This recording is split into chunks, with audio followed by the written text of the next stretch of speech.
Subscribe कीजिए फिल्मी beat, दबाएं बेल आइकन और पाएं एंटरटेनमेंट से जुड़ी खबरें सबसे पहले।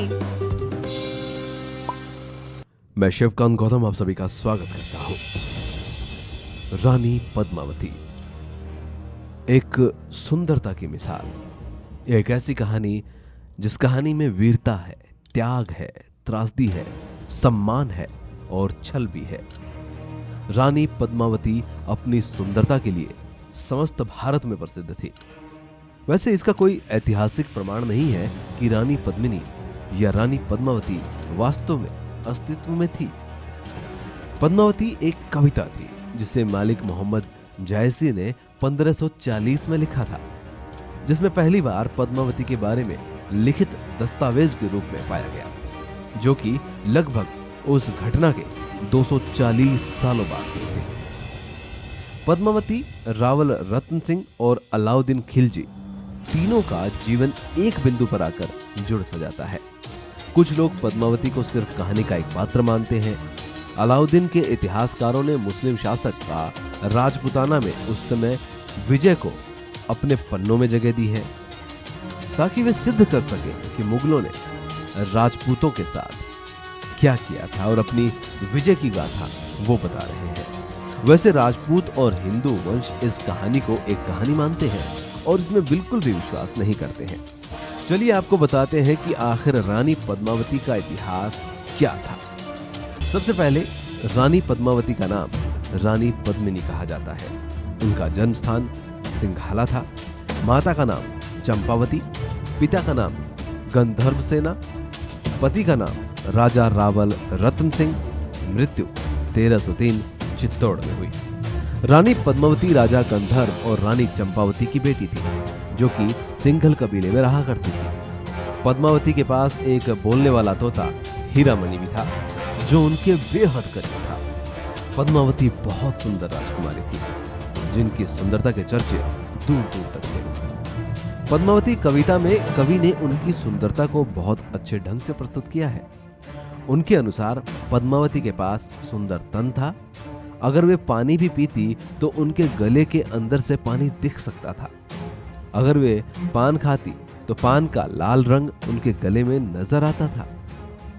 पद्मावती के लिए उनके पिता ने एक स्वयंवर आयोजित किया था, जिसमें देश के सभी हिंदू राजा राजपूतों को आमंत्रण भेजा गया। मलकान सिंह, जो एक छोटे से राज्य का राजा था, उन्होंने सबसे पहले राजकुमारी पद्मावती का हाथ मांगा।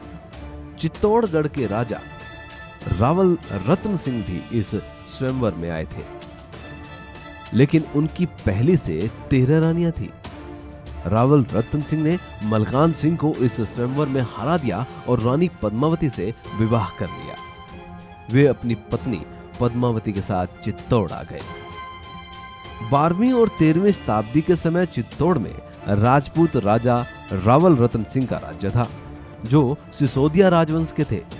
वे एक बहादुर और महान योद्धा थे। रावल रतन अपनी पत्नी पद्मावती से अत्यधिक प्रेम किया करते थे। इससे पहले उनकी 13 शादियां भी हो चुकी थी, लेकिन पद्मावती के बाद उन्होंने कोई विवाह नहीं किया। राजा बहुत अच्छे शासक थे। वो अपनी प्रजा से बहुत प्यार करते थे। इसके अलावा राजा को कला का बहुत शौक था। देश के सभी कलाकारों, नर्तकियों, कारीगरों, संगीतकार, कवि, गायक आदि का राजा खुद स्वागत करते थे और उन्हें सम्मानित करते थे। उनके राज्य में एक बहुत अच्छा गायक राघव चेतक था, लेकिन गायकी के अलावा राघव को काला जादू भी आता था, जो बात किसी को नहीं पता थी। राघव ने अपनी इस प्रतिभा का इस्तेमाल अपने ही राजा के खिलाफ करना चाहा और एक दिन रंगे हाथों पकड़ा भी गया। राजा को जब ये बात पता चली तो उन्होंने उनको सजा दी। सजा भी ऐसी जिसके बाद राघव सिंह बेहद हतोत्साहित हो गया। दरअसल राजा रावल सिंह ने उसका मुंह काला करके उसे गधे पर बैठाकर राज्य से बहिष्कृत कर दिया। इस कड़ी और घिनौनी सजा से राजा रतन सिंह के दुश्मन और बढ़ गए। राघव चेतन ने राजा के खिलाफ बगावत कर दी। अब इस कहानी में अलाउद्दीन खिलजी आता है। राघव चेतक अपने इस अपमान के बाद दिल्ली की ओर बढ़ा, ताकि वो दिल्ली के सुल्तान के साथ हाथ मिला सके और चित्तौड़ पर हमला करा सके। राघव चेतक अलाउद्दीन खिलजी के बारे में अच्छे से जानता था। उसे पता था कि सुल्तान दिल्ली के पास जंगल में रोज शिकार करने आता है। राघव अलाउद्दीन खिलजी से मिलने की चाह में रोज जंगल में बैठ बांसुरी बजाता रहा। एक दिन राघव की किस्मत ने पलटी खाई। उसने अलाउद्दीन खिलजी के जंगल में आते ही सुरीली आवाज में बांसुरी बजाना शुरू कर दिया। इतनी सुंदर बांसुरी की आवाज सुन अलाउद्दीन खिलजी और उसके सैनिकों ने उसे ढूंढना शुरू किया। जब अलाउद्दीन खिलजी अपने सैनिकों को बोला कि जाओ इस व्यक्ति को ढूंढकर मेरे पास लाओ, तो राघव को सैनिक उनके पास ले आए। अलाउद्दीन खिलजी ने उसे दिल्ली में अपने दरबार में आने के लिए कहा। चालाक राघव ने इस मौके का फायदा उठाते हुए सुल्तान से कहा कि जब उसके पास इतनी सुंदर सुंदर वस्तुएं हैं तो वो क्यों इस साधारण से संगीतकार को अपने राज्य में बुला रहा है। सुल्तान सोच में पड़ गया। राघव से अपनी बात को स्पष्टता से समझाने के लिए कहने लगा। राघव तब सुल्तान को बताता है कि वो एक गद्दार है। साथ ही वो वहां की रानी पद्मावती की सुंदरता का बखान कुछ इस तरीके से करता रहा कि अलाउद्दीन खिलजी उसकी बात सुनकर भी उत्तेजना से भर जाए और चित्तौड़ पर हमले का विचार कर ले। अलाउद्दीन खिलजी सोचता है कि इतनी सुंदर रानी को उसके हरम की सुंदरता बढ़ानी चाहिए। अब कहानी आगे बढ़ती है। पद्मावती की सुंदरता को सुन अलाउद्दीन खिलजी चित्तौड़ में चढ़ाई शुरू कर देता है। वहां पहुंचकर अलाउद्दीन खिलजी देखता है कि चित्तौड़ में सुरक्षा व्यवस्था बेहद पुख्ता है। वो निराश हो जाता है, लेकिन पद्मावती को देखने की उसकी चाह बढ़ती जाती है, जिस वजह से वो रावल रतन सिंह को एक संदेश भेजता है और बोलता है कि अगर रानी पद्मावती को एक बहन की हैसियत से मिलना चाहे तो क्या उसे मिलने देगा। किसी औरत से मिलना चाहना, ये बात किसी राजपूत को बोलना शर्म की बात माना जाता था। उनकी रानी को बिना पर्दे के देखने की इजाजत किसी को नहीं थी। अलाउद्दीन खिलजी एक बहुत ताकतवर शासक था और रतन सिंह ये जानता था कि उसको कोई ना नहीं बोल सकता। अपने राज्य को बचाने के लिए रतन सिंह ने रानी पद्मावती के एक दीदार के लिए हां भर दी। रानी पद्मावती अपने राजा की बात मान लेती है, लेकिन उनकी भी एक शर्त होती है कि सुल्तान उन्हें सीधे नहीं देख सकता, बल्कि वे उनका आईने में प्रतिबिंब देख सकता है। अलाउद्दीन खिलजी उनकी इस बात को मान जाते हैं। उन दोनों का एक निश्चित समय किया जाता है, जिस विशेष तैयारी की जाती है। खिलजी अपने सबसे ताकतवर सैनिकों के साथ किले में जाता है और किले के गुप्त रूप को देख रेख भी करता है। अलाउद्दीन खिलजी पद्मावती को आईने में देखकर मदहोश हो जाता है और निश्चय कर लेता है कि वो उनको पाकर रहेगा। अपने शिविर में लौटते समय रतन सिंह उनके साथ आते हैं। खिलजी इस मौके का फायदा उठाकर रतन सिंह को अगवा कर लेता है। वो पद्मावती और उनके राज्य में राजा के बदले रानी पद्मावती को मांग लेता है।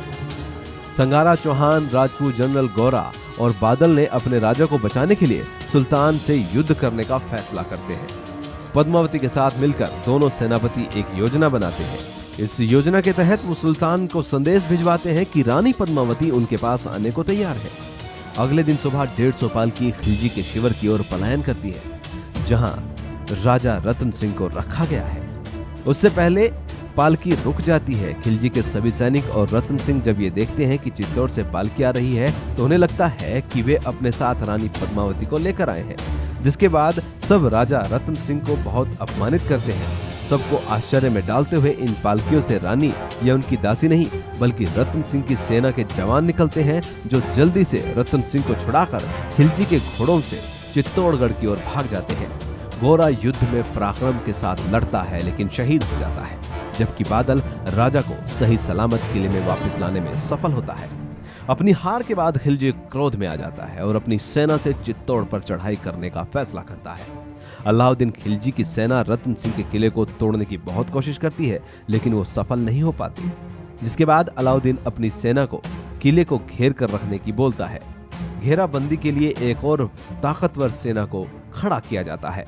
लगातार कई दिनों तक वे घेराबंदी किए खड़े रहते हैं, जिससे धीरे धीरे किले के अंदर खाने की कमी हो जाती है। अंत में रतन सिंह ने अपनी सेना को आदेश दिया कि किले का दरवाजा खोल दिया जाए और दुश्मनों से मरते दम तक लड़ाई की जाए। रतन सिंह के इस फैसले के बाद रानी हताश हो जाती है। उन्हें लगता है कि खिलजी की विशाल सेना के सामने उनके राजा की हार हो जाएगी और उसे विजयी सेना खिलजी के साथ जाना पड़ेगा। इसलिए पद्मावती निश्चय करती है कि वो जौहर कर लेंगी। जौहर का मतलब आत्महत्या।